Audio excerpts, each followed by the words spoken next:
ତଟିନୀର ତୃଷ୍ଣା ଗାଳ୍ପିକା ବୀଣାପାଣି ମହାନ୍ତି। ମନେ ହେଉଛି ଯେପରି ସେ ଅସାମାନ୍ୟ ସୁନ୍ଦରୀ ଥିଲେ।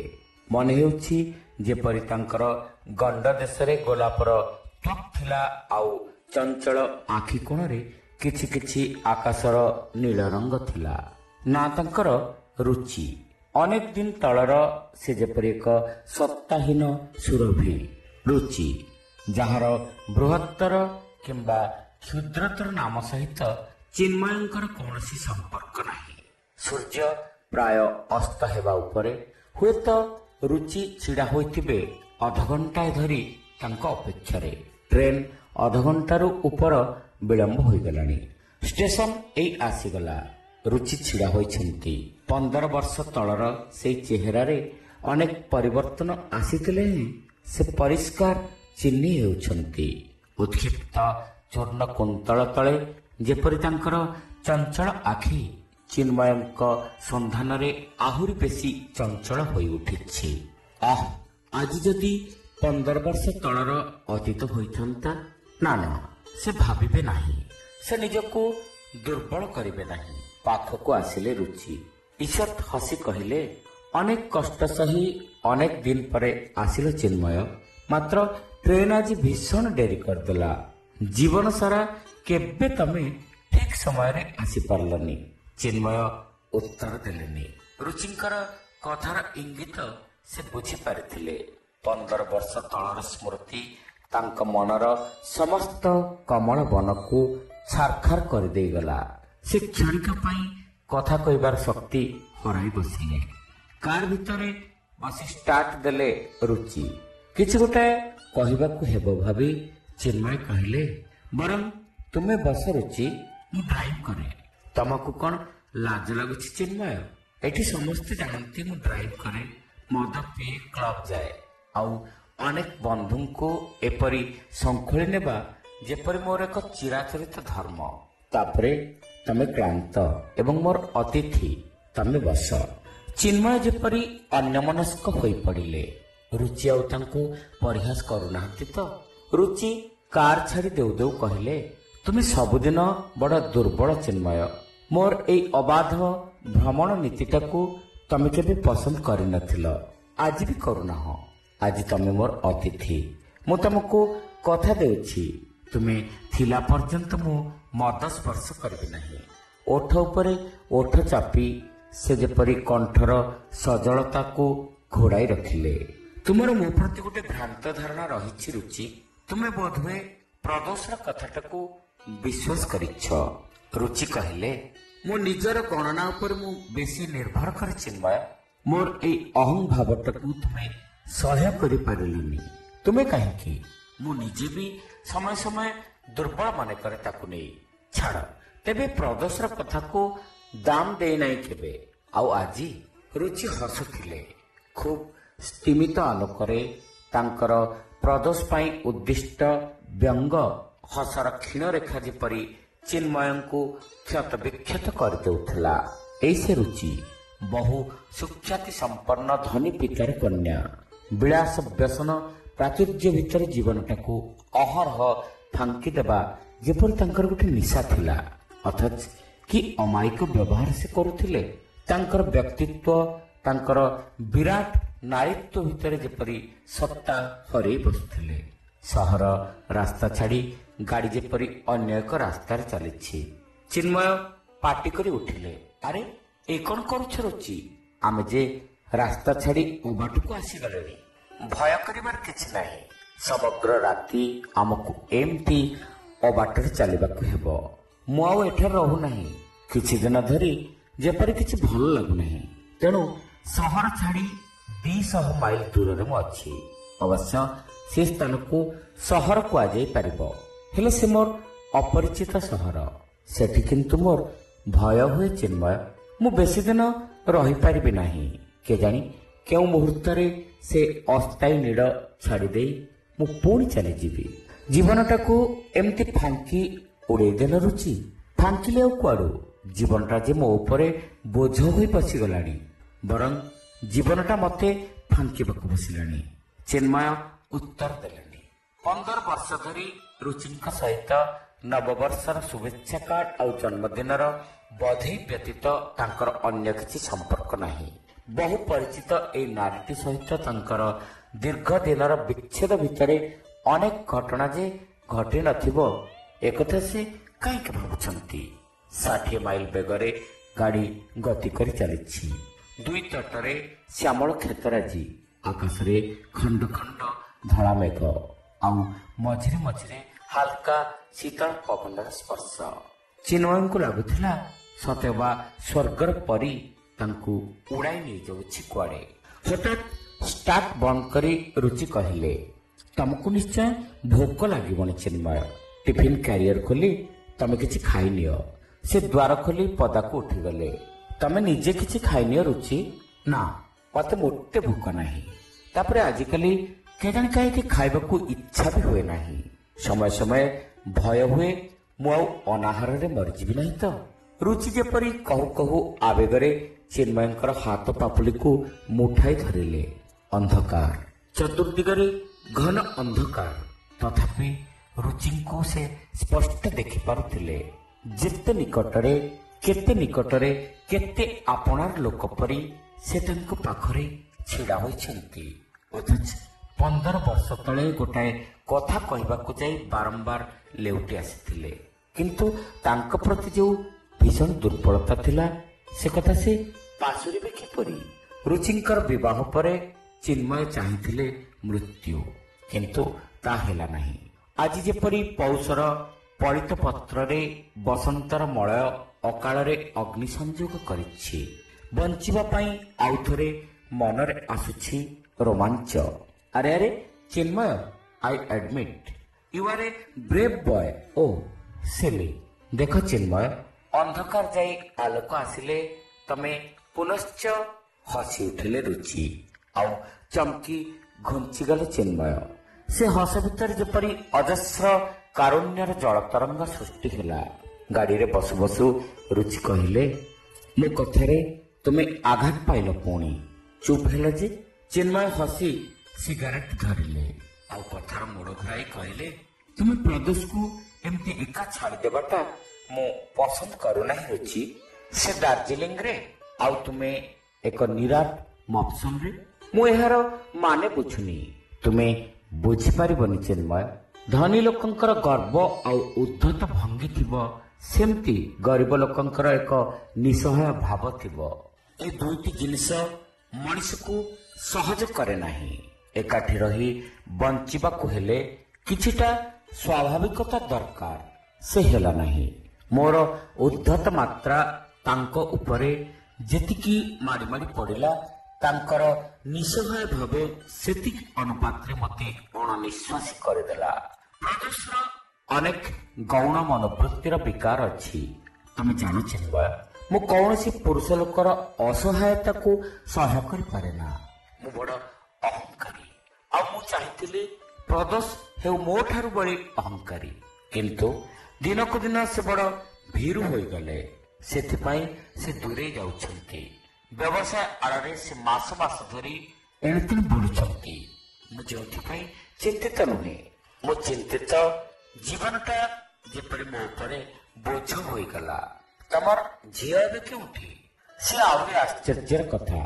ପ୍ରଦୋଷ ତାକୁ ପାଖରୁ ଛାଡ଼ିବ ନାହିଁ। ଝିଅ କୁଆଡ଼େ ମୋ ପାଖରେ ରହିଲେ ଖରାପ ହୋଇଯିବ। ତାକୁ ଭିନ୍ନ ବାଟରେ ଟ୍ରେନିଂ ଦେଉଛନ୍ତି ପ୍ରଦୋଷ। ହିନ୍ଦୁ ଧର୍ମର ବିଭିନ୍ନ ରୀତି ଶୃଙ୍ଖଳା ଯୋଗ ସେ ଅଭ୍ୟାସ କରୁଛି। ମୁଁ ବି କରିଥିଲି ଚିନ୍ମୟ। ଓଷାବ୍ରତ କରିବାକୁ ଆଉ ପୁରାଣ ପଢ଼ିବାକୁ ଜେଜେମାଙ୍କ ପାଖରେ ମୋତେ ଭାରି ଭଲ ଲାଗୁଥିଲା। ଜାଣ ଚିନ୍ମୟ, କେଡ଼େ ସରଳ ମୁଁ ଥିଲି। ମିଛ କହିଲେ ଯମପୁରରେ ଶିମୁଳି ଗଛରେ କଣ୍ଟା ପିଟା ହୋଇ ମରିବା କଥା ପଢ଼ି ମୁଁ ନିଶ୍ଚିନ୍ତରେ ଶୋଇପାରୁନଥିଲି। ଇସ୍, ସକାଳୁ ସଞ୍ଜ ପ୍ରାର୍ଥନା କରି କରି ମୁଁ ଯେପରି କ୍ଳାନ୍ତ ହୋଇ ପଡୁଥିଲି। ଏସବୁ ମନେ ପଡ଼ିଲେ ସେଇ ଦିନର ଝିଅ ରୁଚି ପ୍ରତି ମୋର ଦୟା ହୁଏ। ଆଉ ମୋ ଝିଅ ଶୁକ୍ଳା ବିଂଶ ଶତାବ୍ଦୀର ଅଜସ୍ର ଜୀବାଣୁ ଆଉ ଦ୍ୱନ୍ଦ୍ୱରୁ ଯାହାର ଉତ୍ପତ୍ତି। ଚିନ୍ମୟ ଅନ୍ୟମନସ୍କ ହୋଇ ପଡ଼ିଥିଲେ। କେଉଁ ଦୂର ଅତୀତର ରୁଚିଙ୍କ କଥା ତାଙ୍କର ମନେ ପଡୁଥିଲା। ବାସ୍ତବିକ ରୁଚି ଥିଲେ ଅଦ୍ଭୁତ ନମ୍ର ଆଉ ଆତ୍ମବିଶ୍ୱାସୀ ତରୁଣୀ। ତାଙ୍କ ଆଖି ଆଉ ମୁହଁରେ କଣ ଥିଲା କେଜାଣି କେତେବାର କିଛି କହିବାକୁ ଯାଇ ଅଟକିଛନ୍ତି ନିଜେ ସିଏ। ପ୍ରଦୋଷକୁ ଯେ ରୁଚି ଏପରି ବିବାହ କରିବାର ସିଦ୍ଧାନ୍ତଟା ହଠାତ୍ ନେବେ ସେ କଥା କେହି ଜାଣିନଥିଲେ। କିନ୍ତୁ ବିବାହ ପରେ ଅନେକ ବାର ସେ ପ୍ରଦୋଷ ସହିତ ଦେଖା କରିଛନ୍ତି। ରୁଚି ସହିତ ସାକ୍ଷାତଟାକୁ ସେ ସର୍ବଦା ଏଡେଇ ଆସିଛନ୍ତି। କେତେବାର ପ୍ରଦୋଷ ନିମନ୍ତ୍ରଣ କରିଛି, ଆଉ କେତେବାର ଅଭିମାନ କରି ରୁଚି ପତ୍ର ଲେଖିଛନ୍ତି। କିନ୍ତୁ ଚିନ୍ମୟ ସେସବୁ ଲାବୋରେଟୋରୀ ଭିତରେ ଫୋପାଡ଼ି ଦେଇଛନ୍ତି। ଦିନ ଦିନ ଧରି ନିଜକୁ ବଦ୍ଧ କକ୍ଷ ଭିତରେ ଆବଦ୍ଧ ରଖି ସେ ରୁଚିକୁ ସୁଖୀ କରିବାର କାମନା କରିଛନ୍ତି। ମାତ୍ର ତାଙ୍କର ଆତ୍ମତ୍ୟାଗ ନିଷ୍ଠା ସବୁ କଣ ବ୍ୟର୍ଥ ହୋଇଗଲା? ପ୍ରଦୋଷ ସହିତ ଦେଖା ହେଲେ ସେ କହିବେ ଶାନ୍ତି ସୁଖ ଯଦି ସେ ରୁଚିକୁ ନ ଦେଇ ପାରୁଛି ନାହିଁ, ସ୍ତ୍ରୀର ସ୍ୱଚ୍ଛନ୍ଦତା ଟିକେ ତାର ସ୍ୱାମୀ ହିସାବରେ ଦେଖିବା ତ ଦରକାର। କିଛି ସମୟ ଅଖଣ୍ଡ ନୀରବତା, ଆକାଶରେ ଭଙ୍ଗା ଭଙ୍ଗା ବାଦଲ, ମନ ମଧ୍ୟରେ ଅଜସ୍ର ସ୍ମୃତିର କଲ୍ଲୋଳ। ନୀରବତା ଭାଙ୍ଗି ରୁଚି ପ୍ରଶ୍ନ କଲେ, ତମେ ପ୍ରଶାନ୍ତ ଚୌଧୁରୀକୁ ଚିହ୍ନିଛ? ବିଲିଆର୍ଡ ଖେଳି ଯେ ଗୁଡାଏ ସୁଖ୍ୟାତି ଅର୍ଜନ କରିଛି, ଚିହ୍ନ ତାକୁ? ଚିନ୍ମୟ ଚମକି ପଡ଼ିଲେ। ପ୍ରଦୋଷ ଯେପରି ରୁଚି ସହିତ ପ୍ରଶାନ୍ତର ବନ୍ଧୁତ୍ୱଟାକୁ ସହ୍ୟ କରୁନଥିଲା, ସେଦିନ କଥାବାର୍ତ୍ତାରୁ ଯେପରି ଚିନ୍ମୟ ଏକ ହୀନ ଇଙ୍ଗିତ ପାଇଥିଲେ। ରୁଚି ତାହେଲେ କଣ? ରୁଚି ହସୁ ହସୁ କହିଲେ, ମୋର ଏଇ ଅପବାଦର ନାଗରା ନିଶ୍ଚୟ ତମ କାନରେ ବାଜିଥିବ। ତେବେ ଏକଥା ସତ ଯେ ପ୍ରଶାନ୍ତ ଚୌଧୁରୀ ସହିତ ମୋର ବନ୍ଧୁତ୍ୱ ଥିଲା ପ୍ରଚୁର। ଲୋକମୁଖରେ ନାନା କଥା ରାଷ୍ଟ୍ର ହେଲା। ମୁଁ ହେଲି କଳଙ୍କିନୀ, ମୁଁ ହେଲି ଅସତୀ। ମୁଁ କାନ ଦେଲି ନାହିଁ ସେଥିରେ। ଯାହାର ବନ୍ଧୁ ନାହିଁ, ପୃଥିବୀରେ ତାର ସ୍ଥିତି ନାହିଁ। ବନ୍ଧୁତ୍ୱ କରିବାକୁ ହେଲେ ମୁଁ ଲିଙ୍ଗ ବିଚାର କରେ ନାହିଁ।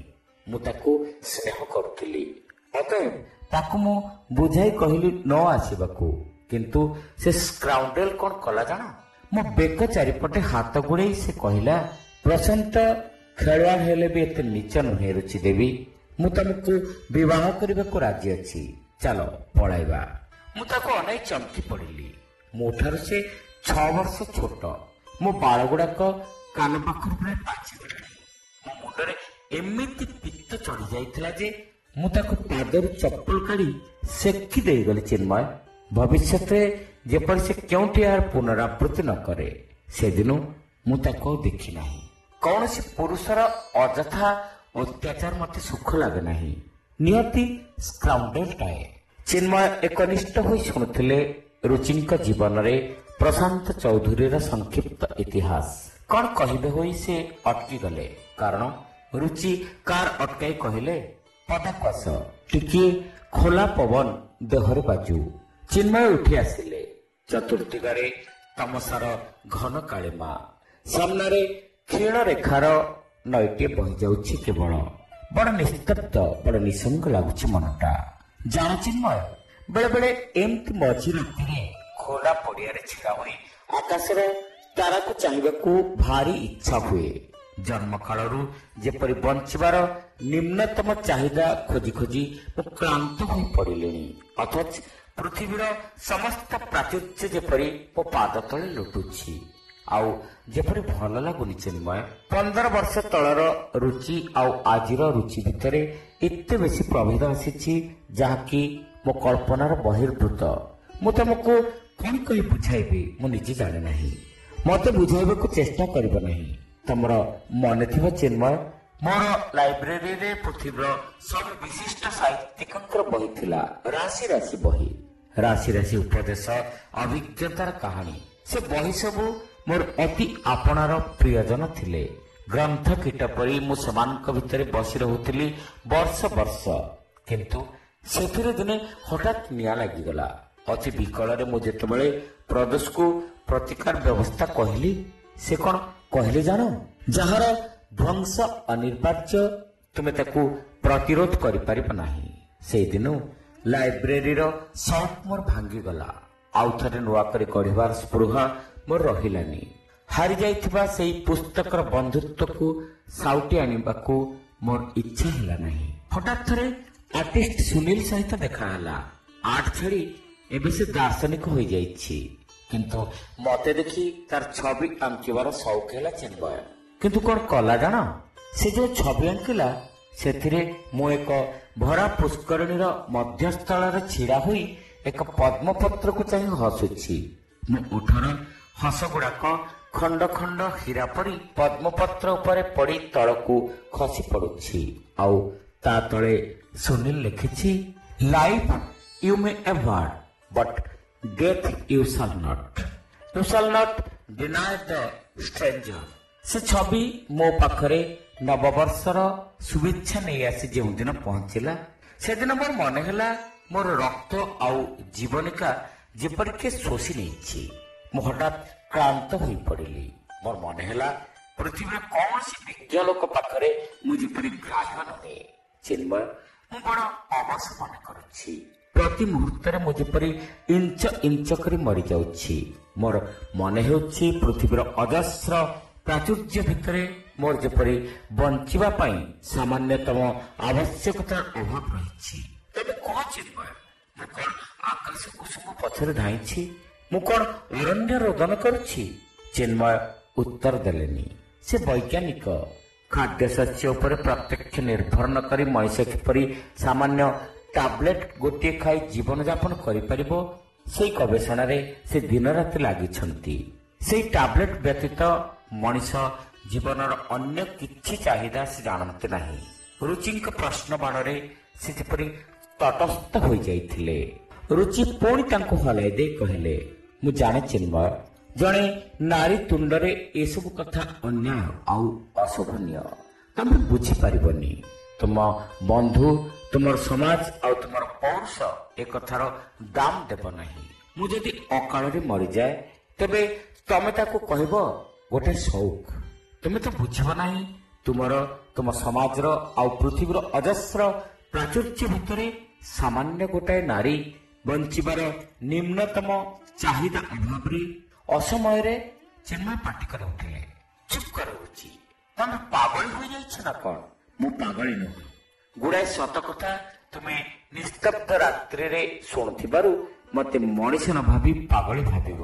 ମୁଁ ଜାଣେ ଚିନ୍ମୟ, ଚିରଦିନ ସତ୍ୟଟାକୁ ଏଡେଇ ଦେବା ତମର ଗୋଟେ ଅଭ୍ୟାସ। ସତ୍ୟକୁ ତୁମେ ଭୟ କର।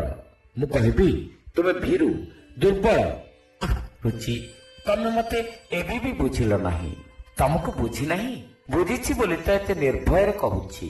ମୁଁ କଣ ଜାଣେ ନା ତମେ ରୁଚି ପାଇଁ ଆଜୀବନ ନିସଙ୍ଗ ଜୀବନ ଯାପନ କରିଛ। କିନ୍ତୁ ସେ 15 ବର୍ଷ ତଳର ରୁଚି ଆଜିର ରୁଚି ନୁହେଁ। ତୁମର ଜୀବନ ତ୍ୟାଗର ନମୁନା ପୃଥିବୀରେ ବିରଳ। ତୁମେ ମହାନ ପ୍ରେମିକ ସତ, କିନ୍ତୁ ପୁରୁଷ ହେଲ ନାହିଁ। ଏଥର ବାସ୍ତବିକ ରୁଚି କାନ୍ଦିଲେ ଶବ୍ଦ କରି, ଆଉ ଦୁଇ ହାତର ପାପୁଲିରେ ମୁହଁ ଢାଙ୍କି। ଚିନ୍ମୟ ତାଙ୍କ ହାତକୁ ଧରି ପକାଇଲେ, କିନ୍ତୁ ରୁଚି ଦୂରକୁ ଘୁଞ୍ଚି ଯାଇ ପାଟି କରି ଉଠିଲେ, ତୁମେ ମୋ ପାଖରୁ ଘୁଞ୍ଚି ଯାଅ ଚିନ୍ମୟ। ମୁଁ କାନ୍ଦିବା ପାଇଁ ଆଜି ଅବଲମ୍ବନ ଲୋଡ଼େ ନାହିଁ। ମୁଁ ଏକାକି କାନ୍ଦିବି। ଏ ଦୁଃଖ କଷ୍ଟ ମୋ ନିଜର, ଏକାନ୍ତ ଭାବେ ନିଜର। ମୁଁ ଏଥିରେ କାହାକୁ ଭାଗିଦାର କରିବାକୁ ଚାହେଁ ନାହିଁ। ତୁମେ ଦୂରେଇ ଛିଡ଼ା ହୁଅ। ମୋ ଅଶ୍ରୁରେ ଅଜସ୍ର କଳଙ୍କ ରହିଛି। ସେ କଳା ଦାଗରେ ତୁମର ପ୍ରେମକୁ ମୋ ପ୍ରତି ନଷ୍ଟ ହେବାକୁ ଦିଅ ନା। ବାହାରେ ଅନ୍ଧକାରର ଯେପରି ଶେଷ ନାହିଁ। ରୁଚିଙ୍କର କ୍ରନ୍ଦନର ସାଇଁ ସାଇଁ ଶବ୍ଦ ସହିତ ନଦୀର କୁଳୁକୁଳୁ ସ୍ୱର ମିଶି ଏକ ତୃତୀୟ ଶବ୍ଦର ସୃଷ୍ଟି ହେଉଥିଲା।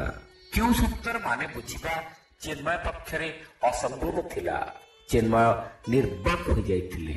ଜୀବନ ସାରା ନାରୀ କଣ ଯେପରି ସେ ବୁଝିଲେ ନାହିଁ। ପ୍ରଦୋଷ କହୁଥିଲା, ଚିନ୍ମୟ ନାରୀ ଜାତିକୁ ଭୟ କରେ। ନାରୀର ବିଭିନ୍ନ ରୂପରେ ସେ ବାସ୍ତବିକ ସମୟ ସମୟରେ ସମ୍ବିତ ହାରୁଥିଲେ। ଚିନ୍ମୟଙ୍କର ତନ୍ଦ୍ରା ଭାଙ୍ଗିଲା। ରୁଚି କାନ୍ଦ ବନ୍ଦ କରି ଗାଡ଼ିରେ ଷ୍ଟାର୍ଟ ଦେଲେଣି।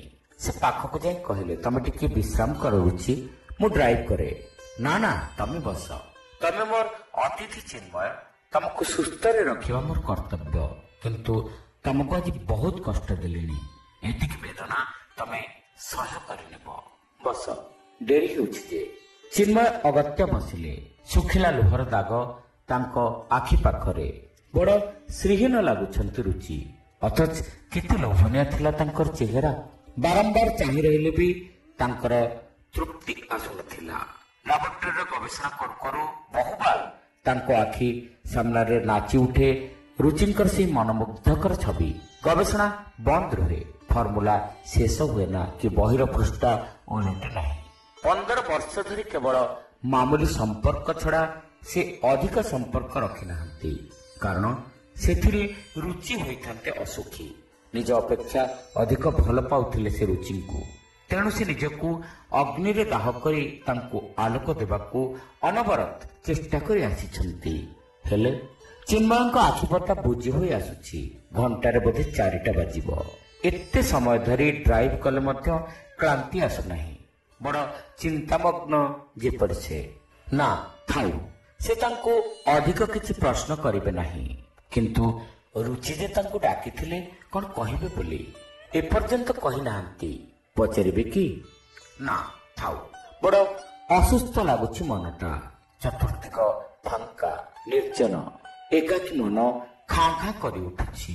ରୁଚିଙ୍କର ବିବାହ ଦିନ ଯେଉଁ ନିସଙ୍ଗ ବେଦନା ସେ ଅନୁଭବ କରିଥିଲେ, ସେ ବେଦନା ମନେ ହେଲା ଯେପରି ତାଙ୍କର ମନର କେନ୍ଦ୍ରକୁ, ସ୍ମୃତି ଓ ଧୀମତାକୁ ଚୂର୍ଣ୍ଣ ବିଚୂର୍ଣ୍ଣ କରିଦେବ।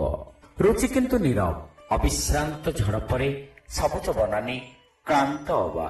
ଚିନ୍ମୟ ଆଖି ବୁଜିଲେ। କେତେବେଳ ବିତି ଯାଇଛି ଚିନ୍ମୟ ଜାଣନ୍ତି ନାହିଁ। ଗାଡ଼ି ଅଟକିବାରୁ ସେ ଉଠି ପଡ଼ିଲେ। କିନ୍ତୁ ଏ କ'ଣ? ଏ ଯେ ଷ୍ଟେସନ ଯେଉଁଠି ସେ ସନ୍ଧ୍ୟାବେଳେ ଓହ୍ଲାଇଥିଲେ। ରାସ୍ତା ଭୁଲିତେବେ ଅବାଟରେ ଚାଲି ଆସିଲେ ରୁଚି। ରୁଚି କିନ୍ତୁ ମୃଦୁ ହସି କହିଲେ, ରାସ୍ତା ଭୁଲ କରିଛି ବୋଲି ତମେ ଭାବୁଛ ନା? ତା ନୁହେଁ। ନଦୀ କୂଳରୁ ମୁଁ ପୁଣି ଷ୍ଟେସନ ଆଡ଼କୁ କାର୍ ବୁଲାଇ ଦେଇଥିଲି। ତମେ ଫେରିଯାଅ। ମୁଁ ତମକୁ ମୋ ସାଙ୍ଗରେ ଘରକୁ ନେଇ ଅମର୍ଯ୍ୟାଦା କରିବାକୁ ଚାହେଁ ନା। ଏ କ'ଣ କହୁଛ ରୁଚି? ଏତେ ଦିନ ପରେ ମୁଁ ଆସିଲି, କିନ୍ତୁ ତମେ? ସେଇଥିପାଇଁ ତ କହୁଛି ଚିନ୍ମୟ, ଏତେ ଦିନ ପରେ କଳଙ୍କର ଦାଗରେ ମୁଁ ତମକୁ ରଞ୍ଜିତ କରିବାକୁ ଚାହେଁ ନା। ଯେଉଁ ରୁଚିର ସମାଜରେ ସ୍ଥାନ ନାହିଁ, ଘରେ ସ୍ଥାନ ନାହିଁ, କି କେଉଁ ପ୍ରିୟ ପରିଜନର ସ୍ଥାନ ନାହିଁ, ସେ ତୁମକୁ ସ୍ଥାନ ଦେବ କୁଆଡ଼ୁ? ବଞ୍ଚିବାର ନିମ୍ନତମ ଚାହିଦା ଅଭାବରେ ଯିଏ ଦୀର୍ଘ ଦିନ ଧରି କ୍ଷୁଧିତ, ସେ ତୁମର ସମ୍ମାନ ରକ୍ଷା କରିପାରିବନି। ତମେ ଫେରିଯାଅ ଚିନ୍ମୟ, ଫେରିଯାଅ। ରୁଚି, ରୁଚି, ଆରେ ମୋ କଥା ଟିକେ ଶୁଣ। ଆହା, ଆଜି ଆଉ ଅଙ୍ଗୀକାର କରି ଲାଭ ନାହିଁ। ମୁଁ ତମକୁ ଶ୍ରଦ୍ଧା କରେ, ତେଣୁ ତମକୁ ବିଦାୟ ଦେଉଛି। ରୁଚିର ଏଇ ରୁଚିହୀନତା ପାଇଁ ତୁମେ ତାକୁ କ୍ଷମା କର ଚିନ୍ମୟ, କିନ୍ତୁ ତମେ ଫେରିଯାଅ। ମତେ କଷ୍ଟରୁ ଆଉ ଯନ୍ତ୍ରଣାରୁ ତ୍ରାହି ଦିଅ। ତୁମକୁ ନଷ୍ଟ କରିବାର ବେଦନାରୁ ମତେ ମୁକ୍ତି ଦିଅ। ସେ କଣ୍ଠରେ କି ନିର୍ଦ୍ଦେଶ ଥିଲା କେଜାଣି? ଚିନ୍ମୟ ଗାଡ଼ିରୁ ଓହ୍ଲାଇ ଧୀରେ ଧୀରେ ପ୍ଲାଟଫର୍ମ ଭିତରେ ପଶିଲେ। ପଛେ ପଛେ ଚାଲିଥିଲେ ରୁଚି। ପ୍ରଭାତ ପ୍ରାୟ ହେବା ଉପରେ। କମ୍ପାର୍ଟମେଣ୍ଟର ରେଲିଂ ଧରି ଚିନ୍ମୟ ଚାହିଁଥିଲେ ରୁଚିଙ୍କୁ। ବଡ଼ ଉଦାସ ଦିଶୁଥିଲେ ସେ। ଟ୍ରେନ୍ ସିଗ୍ନାଲ ଦେଲାଣି। ଚିନ୍ମୟ ନଈ ପଡ଼ି କହିଲେ, ତମକୁ ବୁଝିପାରିଲି ନାହିଁ ରୁଚି, ତମେ ମତେ କ୍ଷମା କରିବ। କିନ୍ତୁ କ'ଣ କହିବ ବୋଲି ମତେ ଏତେ ଆଗ୍ରହରେ ଡାକିଥିଲ, କିଛି କହିଲ ନାହିଁ ଯେ? ରୁଚି ଯେପରି ଚମକି ଚାହିଁଲେ, ଆଉ ଆବେଗରେ ପ୍ରଶ୍ନ କଲେ, ତମେ ପାରିବ ଚିନ୍ମୟ? ପାରିବ ଗୋଟିଏ କାମ କରି? ମୋ ପାଇଁ କହୁନାହିଁ, କହୁଛି ଅନ୍ୟମାନଙ୍କ ପାଇଁ। କୁହ ରୁଚି, ଟ୍ରେନ୍ ଛାଡ଼ିଦେବ ଯେ? ସୁସ୍ଥ ହସ ହସି ରୁଚି କହିଲେ, ତମେ ବୈଜ୍ଞାନିକ। ମଣିଷର ଶରୀରକୁ ବିନା ଖାଦ୍ୟରେ ବଞ୍ଚେଇ ରଖିବା ପାଇଁ କ'ଣ ଉଦ୍ଭାବନରେ ଲାଗିଛ ତମେ ମୁଁ ଜାଣିନା, କିନ୍ତୁ ମଣିଷର ମନକୁ ବଞ୍ଚେଇ ରଖିବା ପାଇଁ କ'ଣ ଜରୁରୀ? ପାରିବ ଗୋଟାଏ ଜିନିଷ ଉଦ୍ଭାବନ କରି ମନକୁ ବଞ୍ଚେଇ ରଖିବାର ନିମ୍ନତମ ଚାହିଦାକୁ ଆବିଷ୍କାର କରିପାରିବ? ଆଧୁନିକ ମଣିଷର ମାନସିକ ରିକ୍ତତାକୁ ତମେ ଦୂର କରିପାରିବ? ଆଜିର ନିର୍ଜନ ବୁଦ୍ଧି ନିର୍ଭର ମନୁଷ୍ୟ ପାଇଁ କିଛି ନୂତନ ଆବିଷ୍କାର ଦରକାର, ନଚେତ୍ ସେ ମରିଯିବ ଚିନ୍ମୟ। ଆଉ ପୃଥିବୀ ହେବ କେତୋଟି ପଶୁଙ୍କର ବାସସ୍ଥଳୀ। ଟ୍ରେନ୍ର ବିକଟାଳ ହୁଇସିଲ୍ ଶବ୍ଦରେ ଚିନ୍ମୟଙ୍କ ହୃତ୍ପିଣ୍ଡ ଭିତରଟା ଯେପରି ଠକ୍ ଠକ୍ କମ୍ପି ଉଠୁଥିଲା। ଆଉ ଗୁଡ଼ାଏ ଭଙ୍ଗା କାଚର ଶବ୍ଦ ତାଙ୍କର କାନକୁ ବଧିର କରିଦେଇଥିଲା। ମନେ ହେଉଥିଲା ତାଙ୍କ ଗବେଷଣାଗାରରେ ଥିବା ସମସ୍ତ ଯନ୍ତ୍ରପାତି ଆଉ ରାସାୟନିକ ପ୍ରଣାଳୀ ଅକସ୍ମାତ୍ ପଡ଼ିଯାଇ ଚୂର୍ଣ୍ଣ ବିଚୂର୍ଣ୍ଣ ହୋଇଯାଇଛି। ଟ୍ରେନ୍ର ଗତି ସହିତ ତାଳ ମିଳାଇ ରୁଚି ଯେମିତି ଦୌଡ଼ିଛନ୍ତି ଅଣନିଶ୍ୱାସୀ ହୋଇ। ଶ୍ରୋତା ବନ୍ଧୁ, ଏଇଠି ଶେଷ ହେଲା ବୀଣାପାଣି ମହାନ୍ତିଙ୍କ ଗଳ୍ପ ତଟିନୀର ତୃଷ୍ଣା। ରହିଲୁ, ନମସ୍କାର।